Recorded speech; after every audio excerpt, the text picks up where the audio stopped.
Hello everyone, welcome to ఈ గురుకులం YouTube channel.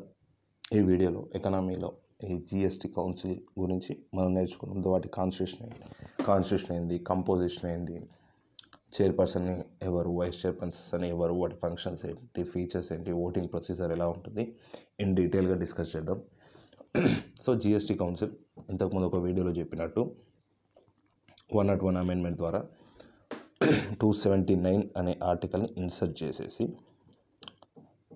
101 amendment ద్వారా 279A ఆర్టికల్ ద్వారా మన జిఎస్టీ కౌన్సిల్ అనేది ఎస్టాబ్లిష్ అయింది. సో ఫస్ట్ దాంట్లో ఉన్న సబ్ క్లాసెస్ డిస్కస్ చేద్దాం. సో ఫస్ట్ ఏంటంటే వాటి ఫార్మేషన్ ఎట్లా, అసలు జిఎస్టీ కౌన్సిల్ ఫార్మేషన్ ఎట్లా అంటే ఈ 101 అమెండ్మెంట్ ఎప్పుడైతే ఫంక్షన్లోకి వచ్చిందో 60 డేస్లో డేట్ ఆఫ్ కమెన్స్మెంట్ అంటే ఈ యాక్ట్ అమల్లోకి వచ్చిన 60 డేస్ లోపు మనం జిఎస్టీ కౌన్సిల్ని కాన్స్టిట్యూట్ చేయాలి. ఇది దాంట్లో ఉన్న ఫస్ట్ క్లాస్ చెప్తుంది. సో వీటి కంపోజిషన్ ఏంటి, అసలు జిఎస్టీ కౌన్సిల్లో ఎవరెవరు ఉంటారు అంటే ఫస్ట్ యూనియన్ ఫైనాన్స్ మినిస్టర్ ఆమె, ఇప్పుడు లేడీ కాబట్టి యూనియన్ ఫైనాన్స్ మినిస్టర్ ఎవరైతే వాళ్ళు చైర్పర్సన్గా ఉంటారు.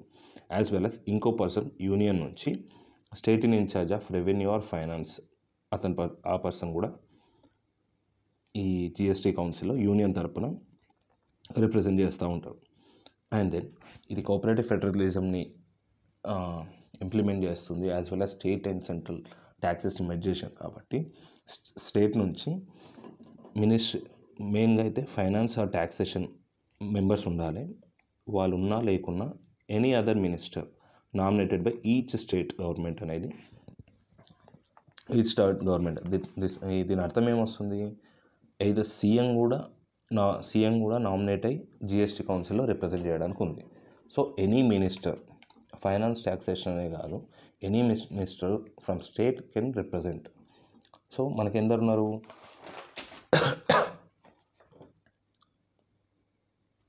మనకి 28 స్టేట్స్ నుంచి 28 మెంబర్స్ రిప్రజెంటేటివ్స్ ఉంటారు ఈచ్ స్టేట్ నుంచి. యాజ్ వెల్ యాజ్ యూనియన్ నుంచి 2 ప్లస్ యూనియన్ టెరిటరీస్, ఒక 3 union territories, Delhi, Puducherry, Jammu Kashmir, GDP అన్న గుర్తుంచుకోండి. ఈ 3 స్టేట్లు కలిపి మొత్తం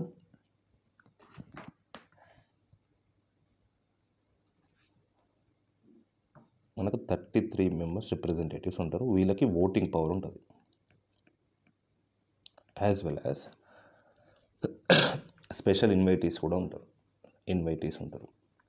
వీళ్ళు మాట్లాడడానికి హక్కు ఉంటుంది, బట్ ఓటింగ్ పవర్ అనేది ఉండదు. ఓన్లీ ఈ 33 మెంబర్స్కి ఓటింగ్ పవర్ అనేది ఉంటుంది. ఏ కీ డిసిషన్స్ అయినా ఈ స్పెషల్ ఇన్వైటీస్ అనేటివి జస్ట్ డిస్కస్ చేయడానికి వాళ్ళు ఎక్స్పర్ట్స్ అయి ఉంటారు. Maybe central board of direct taxes కానీ, ఇండైరెక్ట్ ట్యాక్సెస్ వాళ్ళు కానీ, ఫికీ చైర్మన్ కానీ, అలా ఎవరినైనా స్పెషల్ ఇన్వైటీస్ని ఇన్వాల్వ్ చేయడానికి ఉంటుంది. బట్ ఈ 33 మెంబర్స్ ఓటింగ్తోనే ఏదైనా కీ డెసిషన్ అనేది ఇంప్లిమెంట్ అవుతుంది. నెక్స్ట్ వైస్ చైర్పర్సన్ ఎవరంటే మన ఈ యూనియన్ని తీసేసి మిగతా ఏ రిప్రజెంటేటివ్స్ అయితే ఎవరు ఉన్నారో దాంట్లో ఒక ఆయనని మనం వైస్ చైర్పర్సన్గా పెట్టుకోవడానికి ఉంటుంది. సో ఆ పీరియడ్ కూడా వాళ్ళే డిసైడ్ చేస్తారు. ఇది వైస్ చైర్పర్సన్. సో యూనియన్ నుంచి ఇప్పుడు ఇంకొక అన్నాడు అతని వైస్ చైర్పర్సన్ చేస్తా అంట, లేదు, మిగతా మెంబర్స్ ఏది 28 స్టేట్స్ ప్లస్ ఈ ఢిల్లీ, పుదుచ్చేరి, జమ్మూ కాశ్మీర్ నుంచి మాత్రమే వైస్ చైర్పర్సన్ ఉండడానికి ఉంటుంది. వాళ్ళు ఓటింగ్ చేసి వాళ్ళు నిర్ణయించుకుంటారు.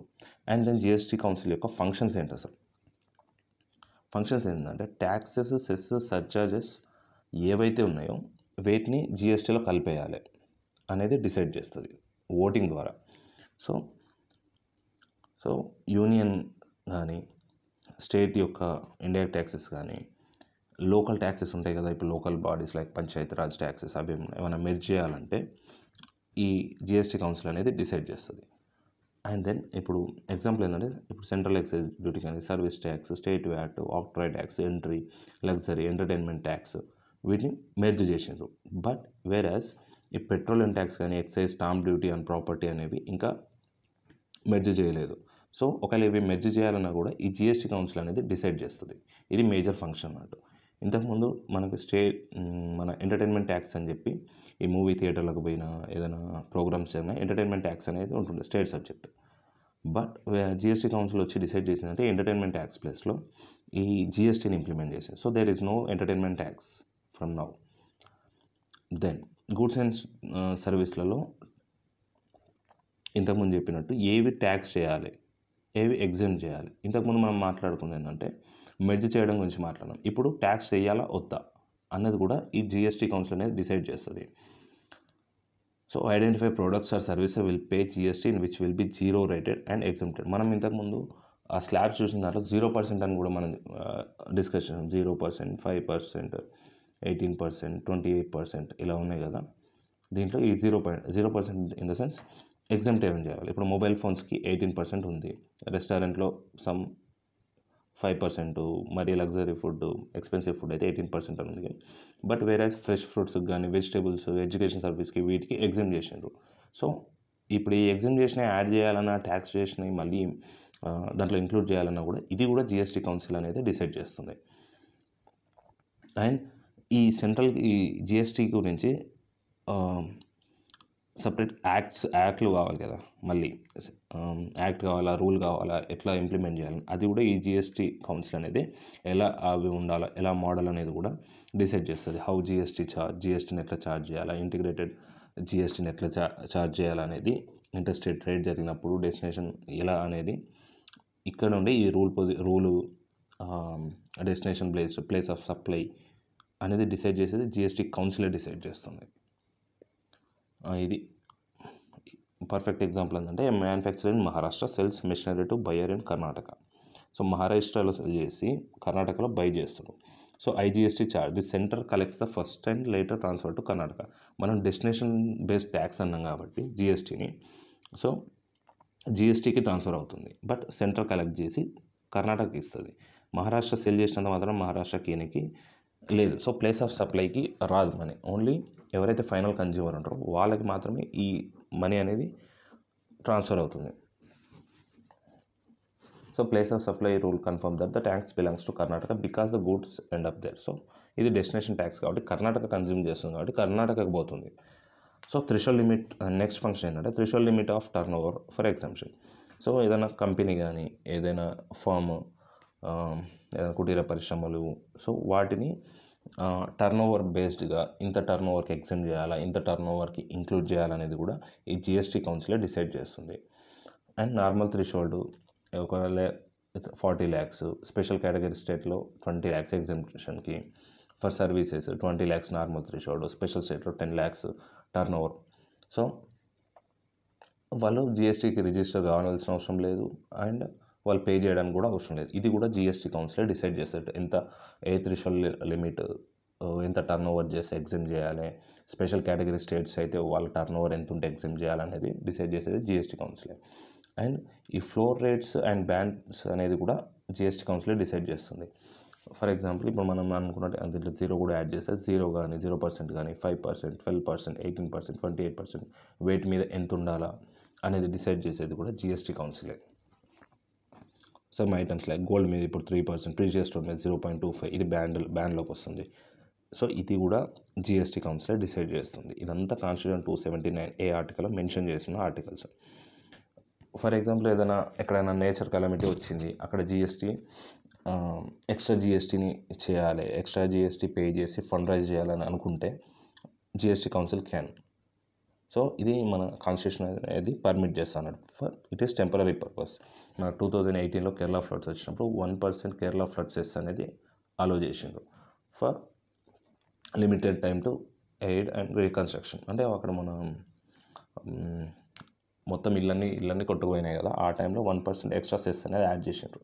సో ఇది జిఎస్టీ కౌన్సిల్ చేయడానికి ఉంది, కాన్స్టిట్యూషన్ కూడా పర్మిట్ చేస్తుంది. అండ్ కొన్ని సర్టెన్ స్టేట్, నాకు తెలిసి 11 స్టేట్స్కి స్పెషల్ కేటగిరీ స్టేటస్లో పెట్టి వాళ్ళకి ఎక్స్ట్రా బెనిఫిట్స్ ఇవ్వడానికి ట్రై చేసింది. నార్త్ ఈస్టర్న్ స్టేట్స్ కానీ హిల్ స్టేట్స్ కానీ ఆ కలెక్షన్ కానీ హై హిల్ ఏరియాస్ కాబట్టి అక్కడ కొన్ని ఫ్యూ ఎగ్జామ్షన్స్ ఇచ్చారు. దాంట్లో ఈ north eastern states, hill states మొత్తం 11 స్టేట్స్కి ఈ ఎగ్జామ్షన్ ఇచ్చారు. ఆ స్టేట్స్ ఏంటంటే అరుణాచల్ ప్రదేశ్, అస్సాం, జమ్మూ కాశ్మీర్, మణిపూర్, మేఘాలయ, మిజోరాం, నాగాల్యాండ్, సిక్కిం, త్రిపుర, హిమాచల్ ప్రదేశ్ అండ్ ఉత్తరాఖండ్.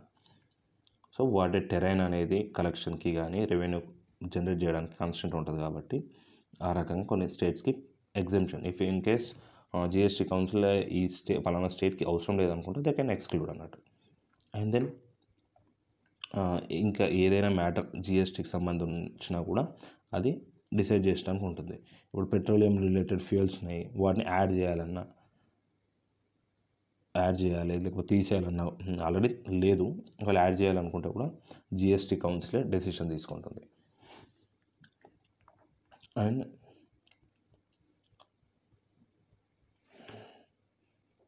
కౌన్సిల్ అనేది యూనిఫామ్ ట్యాక్స్ సిస్టమ్ అనేది బిల్డ్ చేస్తుంది నేషనల్ మొత్తం మార్కెట్. అంటే ఒక స్టేట్లో ఒక జిఎస్టీ, ఇంకో స్టేట్లో ఇంకో జిఎస్టీ అనేది కాకుండా యూనిఫామిటీ ఉండాలని చెప్పేసి అన్ని దగ్గరలో యూనిఫామ్ ట్యాక్స్ సిస్టమ్ అనేది తీసుకొచ్చింది. నెక్స్ట్ కోరం ఎంత ఉండాలంటే మనం ఇప్పుడు అనుకున్నట్టు 33% కదా, దీంట్లో 50% ఎంత వస్తుంది, బై 2 చేస్తే 16 వస్తుంది కదా. ఈ 16 మెంబర్స్ అటెండ్ అయ్యారు అంటే దీనికి కోరం సాటిస్ఫై అయినట్టే. సో అట్లీస్ట్ 50% అనేది ఖచ్చితంగా అటెండ్ అయితేనే ఆ మీటింగ్ ముందుకు సాగుతారు, లేకపోతే ఆపి నెక్స్ట్ డేట్ షెడ్యూల్ చేయాల్సి ఉంటుంది. సో ప్రొసీజర్ ఆఫ్ వర్క్ ఎట్లా ప్రొసీజర్ అయితే, సో మీటింగ్ చేసేసుకుంటారు. మీటింగ్ ఒక ఫలానా డేట్ పెట్టేసి ఎజెండా సెట్ చేసుకొని దాంట్లో కూడా ఇంటర్నల్ కమిటీస్ వేసుకుని ఏదైనా డెసిషన్ మీద ఎవరు అగ్రి కాకపోతే, కాన్సెన్సస్ రాకపోయి ఉంటే సబ్ కమిటీస్ కూడా వేయడానికి ఉంటుంది. ఈ ఓటింగ్ కానీ, మీటింగ్ ఎవ్రీ మంత్ అని, ఈ ఓటింగ్ మెథడ్, వెయిటేజ్ అనేది కూడా డిసైడ్ అవుతుంది. ఏవైనా కీ డిసిషన్స్ ఉంటే ఇక్కడ క్లియర్ కట్గా 3/4 మెజారిటీ వస్తే మాత్రమే, అండ్ ప్రజెంట్ అయిన ఓటింగ్ వాళ్ళ దాంట్లో 3/4 అంటే 75% ఆఫ్ వెయిటెడ్ ఓట్స్ అంటే చెప్తా, వెయిటెడ్ ఓట్స్ వస్తే మాత్రమే ఆ డెసిషన్ అనేది ఒక కార్యరూపం దాలుస్తుంది. Unless it will not materialized. So ఇక్కడ మనకు సెంట్రల్ గవర్నమెంట్ అనే దానికి 1/3 వెయిట్ ఇచ్చిండ్రు. ఆల్ స్టేట్ గవర్నమెంట్స్కి టుగెదర్ 2/3 ఓట్ అనేది ఇచ్చిండ్రు. సో ఏ డెసిషన్ అయినా 75% వెయిటెడ్ ఓట్స్ దాటితేనే ఆ పాయింట్ అనేది, ఆ డెసిషన్ అనేది మెటీరియలైజ్ అవుతుంది. సో ఇది వర్క్. ఇది ఎట్లా 75% అనేది నెక్స్ట్ నేను చెప్తాను.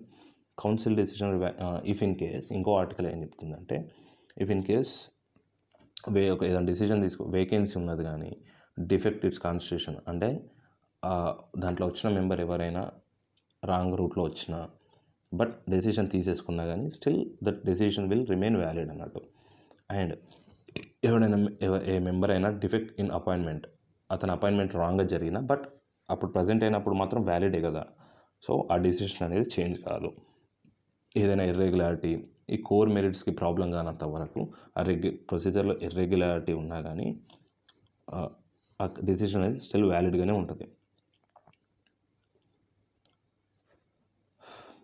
అండ్ దెన్ ఇంకో ఫైనల్ ఆర్టికల్ ఏంటంటే, డిస్ప్యూట్ రిజల్యూషన్ మెకానిజం అనేది కూడా జిఎస్టీ కౌన్సిల్కి ఉంటుంది. దట్ మీన్స్ ఏమైనా సెంటర్కి స్టేట్కి కానీ, సెంటర్కి ఒక స్టేట్కి ఇంకో స్టేట్కి కానీ, 2 or more స్టేట్స్కి కానీ ఈ జిఎస్టీ టాపిక్ మీద ఏవైనా కాన్ఫ్లిక్ట్స్ వస్తే ఆ డిస్ప్యూట్ రిజల్యూషన్ చేయడానికి సబ్ కమిటీస్ చేసి ఒక స్టేజ్కి తీసుకొచ్చి హార్మోనీ మెయింటైన్ చేయడానికి కూడా జిఎస్టీ కౌన్సిల్ అనేది వర్క్ చేస్తూ ఉంటుంది.